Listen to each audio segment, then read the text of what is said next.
바울의 간구라는 제목으로 함께 말씀을 나누도록 하겠습니다. 성도 여러분들께서는 초콜릿을 좋아하십니까? 한때 모 회사에서 초콜릿을 내면서 카카오 함유량을 초콜릿의 이름으로 했던 적이 있습니다.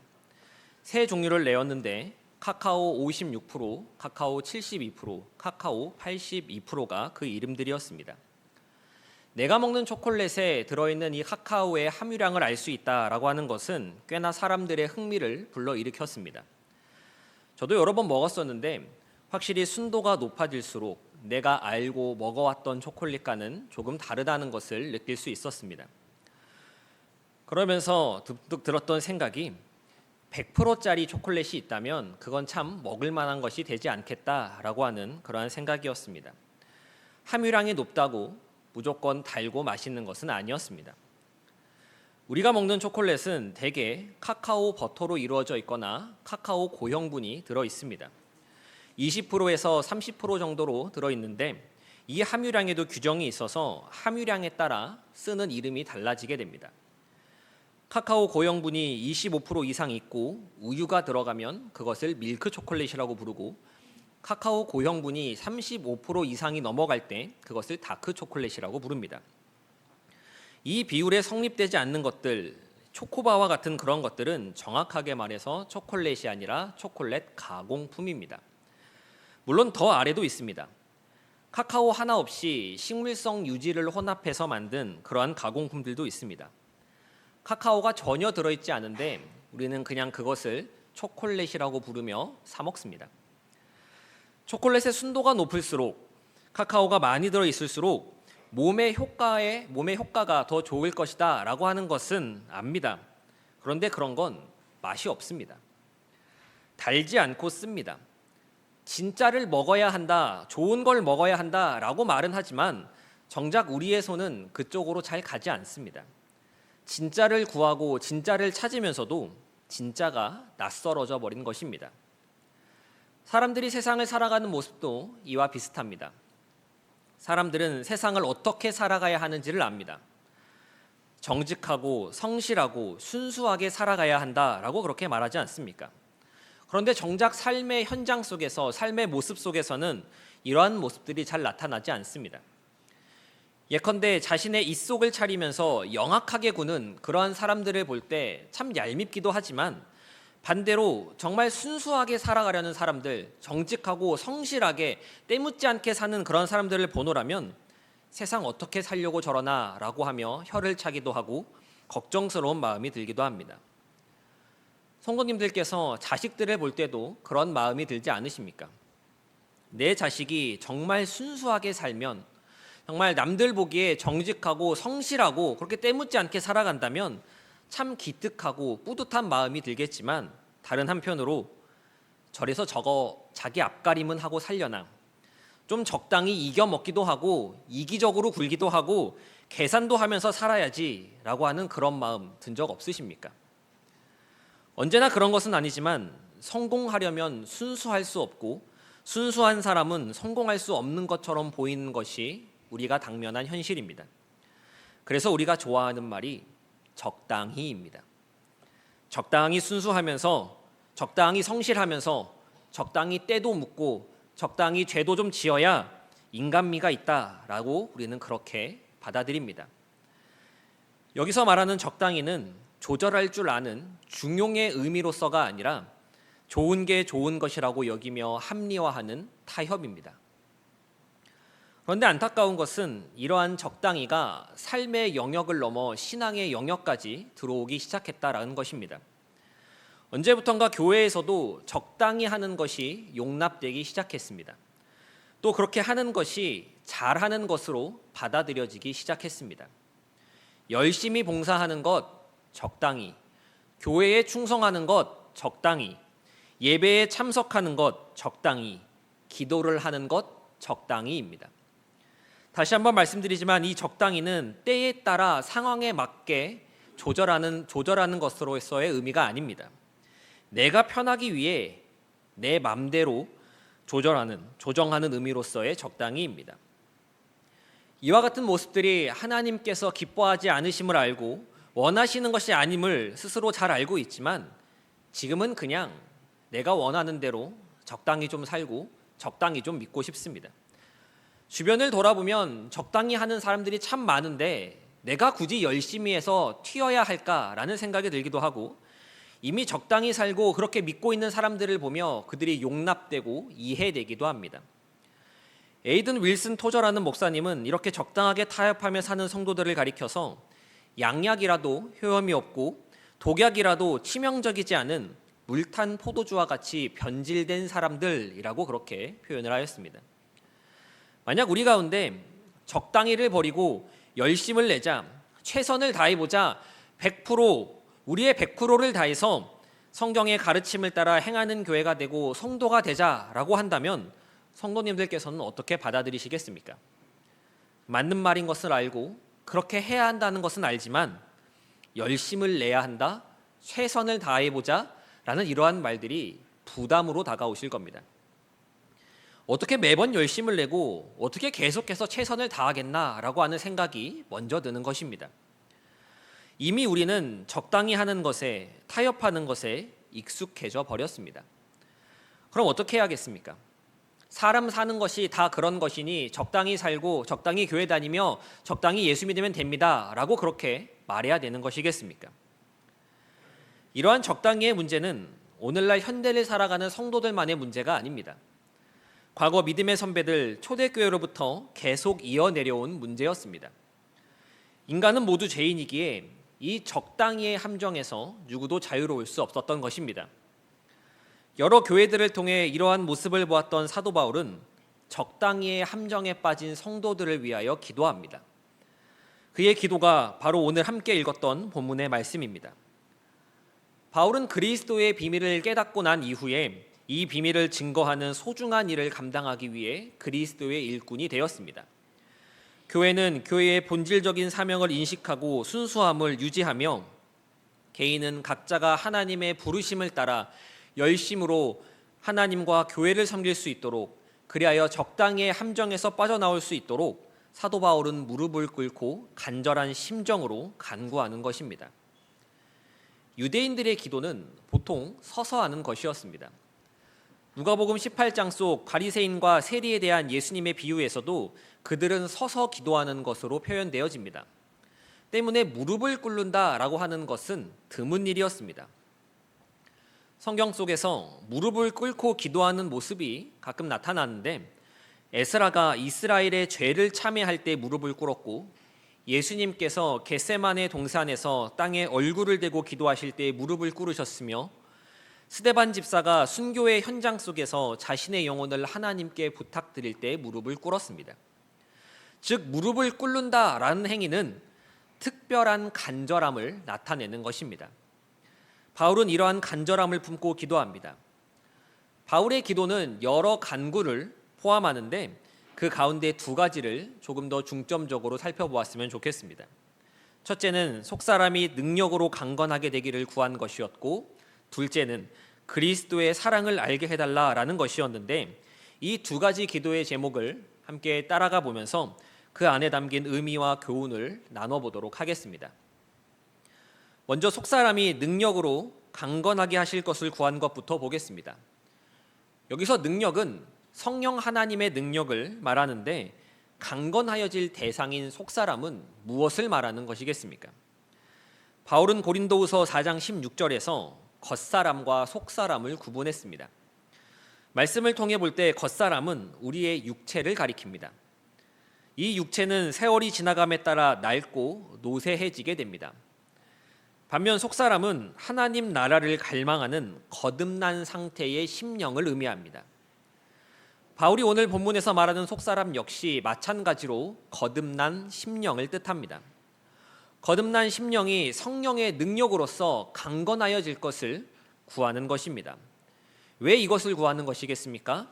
속사람이 강건하여지면 이 땅의 것이 아닌 하늘의 것을 바라고 소망하기 때문에 그렇습니다.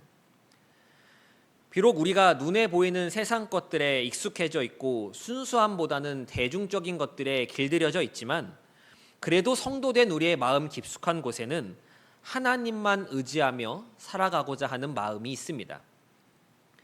그렇게 적당히 믿고 적당히 의지하며 적당히 신앙생활하는 것이 아니라 정말 온전히 믿고 온전히 의지하기를 원하는 그러한 마음이 있는데, 안타깝게도 우리의 마음은 늘 무너지고 맙니다. 주님을 기쁘시게 하는 삶을 살아가고 싶은데 그게 잘 안 됩니다. 죄짓지 않고 내 욕심 다 내려놓고 살고 싶은데 그저 마음뿐이고 실천으로 옮겨지지 않습니다. 예배를 드리면서 달라진 모습으로 살아야지라고 하면서도, 적당한 이 모습을 적당히를 좀 내려놓아야지라고 하면서도 교회 문 밖을 나서면 다시 예전의 모습으로 돌아가는 나를 발견하게 되고 예수님보다 더 높임 받기를 원하는 나를 보게 됩니다. 그리고는 하나님을 바라보는 것이 아니라 사람을 보기 시작합니다. 신앙생활을 하면서 사람을 보고 시작하는 경우는 없습니다. 다 하나님을 바라보고 신앙생활을 시작합니다. 하지만 신앙생활에 상처받고 신앙생활을 그만두는 것은 대부분 하나님 때문이 아니라 사람 때문입니다. 사람에게 실망하고 사람이 싫어서 교회에 나오지 않고 예배의 자리에 나오지 않는 것입니다. 분명 사람을 위해 시작한 것이 아님에도 불구하고 우리의 마음은 점점 어려워만 집니다. 이는 우리의 속사람이 약하여졌기 때문입니다. 처음에는 예수님이 컸는데 시간이 지날수록 내가 점점 더 커집니다. 인정받고 싶은 욕심이 생기고 대접받고 싶은 마음이 생기고 이것이 채워지지 않으면 실망하고 끝내 낙심하기도 합니다. 그렇게 우리는 신앙의 여정 가운데 무너지고 쓰러지게 되는 것입니다. 바울은 이러한 사실을 알았기에 이 속사람이 성령의 능력으로 말미암아 강건하기를 무릎을 꿇고 빈다라고 그렇게 간구하는 것입니다. 우리가 생각한다라고 해서 결단한다고 해서 다 되는 것이 아닙니다. 하나님의 능력이 우리 가운데 임할 때 우리는 사람을 보는 것이 아니라 하나님을 바라볼 수 있게 되기 때문입니다. 바울의 이 간구는 오늘날 우리의 간구가 되어야 합니다. 우리의 겉사람, 우리의 육체는 어떻게 강건하여집니까? 하루아침에 강건해지는 일은 일어나지 않습니다. 운동을 해야 하고 음식을 조절해야 하며 그것들을 지속적으로 해 나가야 합니다. 속사람이 강건하여지는 것도 마찬가지입니다. 한 번 예배 자리에 참석했다고, 한 번 은혜를 받았다고 내 안에 속사람이 강건해지는 것이 아닙니다. 이는 지속해서 이어져야 합니다. 이 속사람을 날마다 성령의 능력으로 새롭게 하는 것이 우리가 감당해야 하는 평생의 사명입니다. 매일 넘어지지만 그렇게 넘어지더라도 구원의 은혜를 놓치지 않고 붙들며 살기를 간구하는 것입니다. 그렇기에 속사람이 강해진다는 이 말은 영원한 하나님의 나라를 붙들고 소망하며 살아간다라는 말과 같은 말입니다. 이 땅의 것을 사모하는 것이 아니고 사람들의 인정을 바라는 것도 아닙니다. 주님을 향한 마음, 영원한 천국에 대한 소망, 내게 베풀어 주신 은혜와 사랑을 붙잡는 것입니다. 이 간구를 위해 바울은 무릎을 꿇었습니다. 오늘날 성도 여러분들의 시선은 어디를 향해 계십니까? 사람을 보고 땅의 것을 바라보고 계십니까? 아니면 하나님을 바라보고 하늘의 것을 바라보고 계십니까? 지금 내 속사람은 하나님 앞에 어떠한 모습으로 서 있습니까? 사랑하는 서울제일교회 성도 여러분, 성령 하나님의 능력으로 오늘도 우리의 속사람이 강건하여지기를 소망합니다. 신앙생활 가운데 우리의 시야가 흐려지고 앞이 캄캄하여져서 마치 주님이 없는 것처럼, 주님이 계시지 않는 것처럼 느껴지더라도 끝까지 주님을 찾고 붙들려는 그 마음을 놓치지 않을 수 있게 해주는 것이 바로 속사람의 강건함입니다. 이 속사람의 강건함은 우리가 가져야 할 평생의 기도와 간구임을 기억하시면서 주님 앞에 설 때까지 강건함을 이루어 가시는 저와 모든 성도 여러분들 되시기를 주님의 이름으로 축원합니다. 다음으로 그리스도의 사랑을 알게 해달라라는 것을 보겠습니다. 여기에 앉아 계신 성도님들께서는 하나님을 사랑하고 계십니까? 하나님을 사랑하십니까? 그럼 사랑하시는 이유는 무엇입니까? 하나님을 얼마나 사랑하고 계십니까? 이 하나님 사랑하는 것을 어떻게 표현할 수 있겠습니까?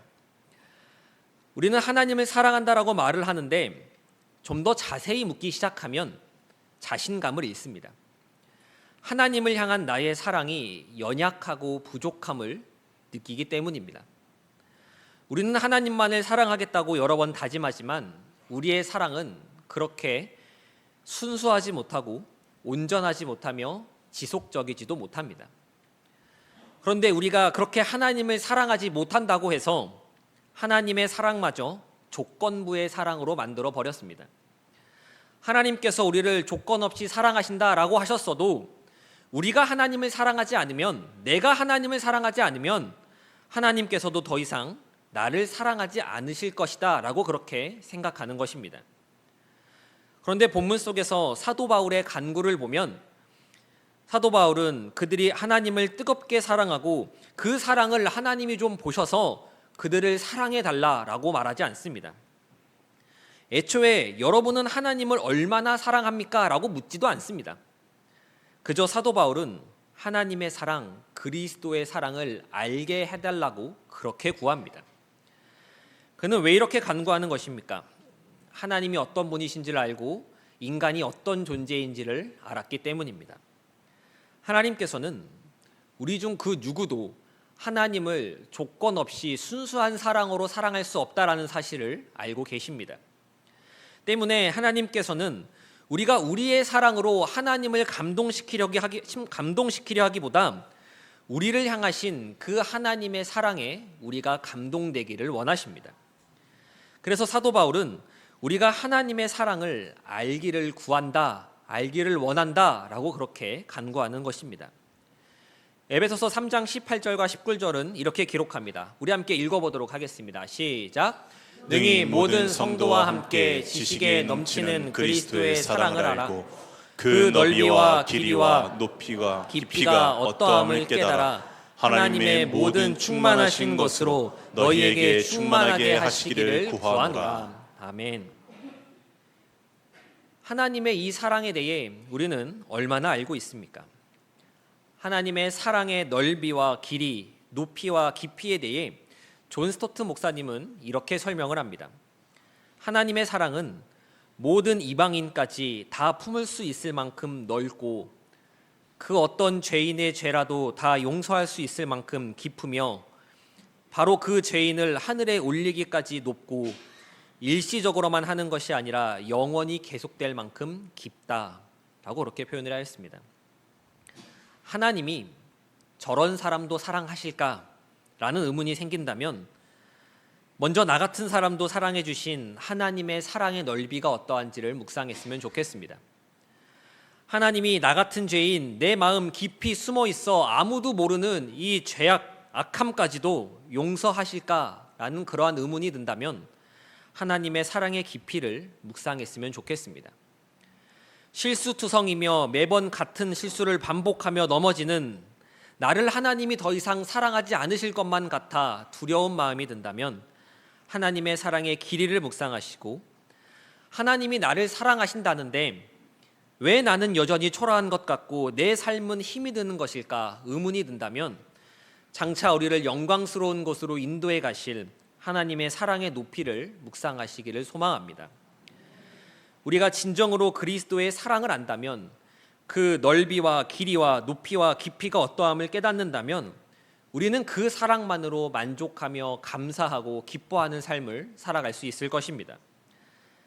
하지만 우리는 이 사랑을 들어도 알아도 배워도 금세 잊어버리고 잃어버리고 맙니다. 교회 안에서 사람들은 많은 일을 감당하고 봉사하며 수고하지만 정작 그 안에 나를 향하신 하나님의 사랑은 메말라가고 있는 것이 우리의 현실입니다.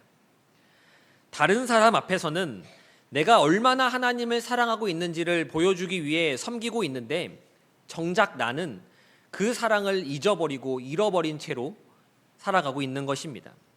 이 얼마나 안타까운 일이겠습니까? 우리가 이 힘든 세상을 견디며 하나님의 사람으로 복음의 증인으로 살게 만드는 힘은 주님을 향한 나의 열심, 나의 사랑을 더욱 불태우려고 노력하는 데 있지 않습니다. 내가 하나님의 사랑을 더욱 생생하게 경험하는 데 있습니다. 이 사실을 우리가 잊지 말아야 합니다. 이 사랑을 알 때, 그 사랑을 경험할 때 우리는 힘을 얻고 위로를 얻을 수 있는 것입니다. 사도 바울은 고난 중에 있고 적당히의 함정에 빠져 있는 에베소 교회의 성도들을 향해 그들이 주님을 목숨 다해 열정적으로 섬기기를, 사랑하기를 구하지 않았습니다. 다만 그들이 주님의 사랑을 더욱 알기를 원한다고 그렇게 무릎을 꿇었습니다. 이 간구 역시 오늘날 우리의 간구가 되어야 합니다. 나의 사랑으로 하나님을 감동시키려 드는 것이 아니라 매일의 삶 속에서 천국을 향해 나아가는 평생의 여정 속에서 내가 먼저 나를 향하신 하나님의 그 사랑 알기를 구하고 간구하여야 하는 것입니다. 우리는 이 사랑의 힘으로 성도의 직분을 감당하는 것이고 교회를 섬기는 것이며 세상 속에서 다름을 보여주는 것입니다. 신앙의 연차가 쌓여갈수록 내 안에 나를 향하신 하나님의 사랑의 길이와 높이와 깊이를, 넓이를 알아가는 우리의 믿음이 되기를 소원합니다. 성경의 지식을 많이 아는 것보다 더 중요한 것은 그 성경에 담겨져 있는 하나님의 사랑, 그리스도의 사랑이라는 사실을 놓치지 않으시는 저와 서울제일교회 모든 성도님 되시기를 간절히 소망합니다. 말씀을 정리하겠습니다. 그리스도를 믿고 따르는 성도가 주로 염려하는 것과 바라는 것을 알기 위한 좋은 방법 가운데 하나는 그 사람이 무엇을 기도하며 그것들을 얼마나 열렬하게 간구하는지를 살펴보는 것입니다. 우리는 모두 우리와 관련된 것에 관하여서만 기도하기 때문에 기도에 포함시키지 않는 문제들에 대해서는 별로 관심을 두지 않는다라고 말할 수 있습니다. 기도는 우리의 욕구를 반영하기 때문에 그렇습니다. 본문의 말씀 속에서 사도 바울은 에베소 교회의 성도들을 위해 하나님께 무릎을 꿇고 간절하게 간구합니다. 그리고 그 간구의 내용은 그들이 적당히 함정에서 벗어나 속사람이 성령의 능력으로 강건하여질 것과 그리스도의 사랑을 알게 되는 것이었습니다. 사도 바울이 그토록 원했던 것은 달라진 성도의 삶이요 모습이었습니다. 말씀을 통해 사도 바울의 기도를 보며 우리는 우리의 모습과 가치관을 다시금 점검해 볼 수 있어야 합니다. 혹시 나는 적당히의 함정에 빠져 있지는 않습니까? 나의 속사람은 어떤 상태에 있습니까? 그리고 나는 그리스도의 사랑을 얼마나 알고 있습니까? 나는 내 속사람이 강건하여지기 위해, 그리스도의 사랑을 알기 위해 하나님께 얼마나 간구하고 있습니까? 우리가 기록된 말씀 가운데 엎드릴 때, 듣고 배운 그 말씀에 순종하며 나아갈 때 그 사랑을 깊이 경험하게 되며 적당히의 함정에서 빠져나오게 되는 줄 믿습니다. 주의 능하신 손길이 우리를 붙드시며 우리를 그렇게 이루어 가실 것입니다. 사도 바울은 끝으로 이렇게 기도를 마무리합니다. 에베소서 3장 20절과 21절을 함께 읽어보도록 하겠습니다. 우리 가운데 사시는 능력대로 우리가 구하거나 생각하는 모든 것에 더 넘치도록 능히 하실 이에게 교회 안에서와 그리스도 예수 안에서 영광이 대대로 영원 무궁하기를 원하노라. 아멘. 우리가 믿는 하나님은 우리가 구하거나 생각하는 모든 것에 능히 넘치도록 하실 수 있는 이라고 하는 이 진리를 붙잡을 수 있는 은혜가 우리 가운데 있기를 소원합니다. 그리고 여기서 멈추는 것이 아니라 한 발자국 더 나아가서 함께 신앙을 세워가는 동역자들을 위해서도 기도하는 우리의 마음이 되기를 바랍니다. 내 속사람, 나의 알아감도 중요하지만 같이 신앙생활하는 이들의 속사람, 그들의 알아감도 중요합니다. 내가 이 적당히 함정에서 빠져나와야겠지만, 벗어나야겠지만 다른 사람 역시 그 함정에 빠져 있다면, 그 모습을 본다면 손을 내밀어주고 건져내 줄 수 있어야 하는 것입니다. 우리는 나의 간구만을 넘어 공동체의 간구로까지 나아갈 수 있어야 합니다. 옆에 앉아있는 사람은 남이나 타인이 아니라 그리스도 안에서 한 몸을 이루는 지체이기 때문에 그렇습니다. 연약한 이들을 붙잡아주고 세워주는 것, 함정에 빠진 이들을 건져내주는 것, 그것이 먼저 믿은 자의 역할이고 먼저 은혜 받은 자, 먼저 은혜를 안 자의 할 일입니다. 나를 위한 기도와 더불어서 함께 천성을 향해 걷는 믿음의 동역자들을 위해 그들의 속사람과 그들이 그리스도의 사랑 알게 되기를 간구할 수 있는 저와 서울제일교회 모든 성도님들의 기도가 되기를 간절히 소망합니다. 아멘.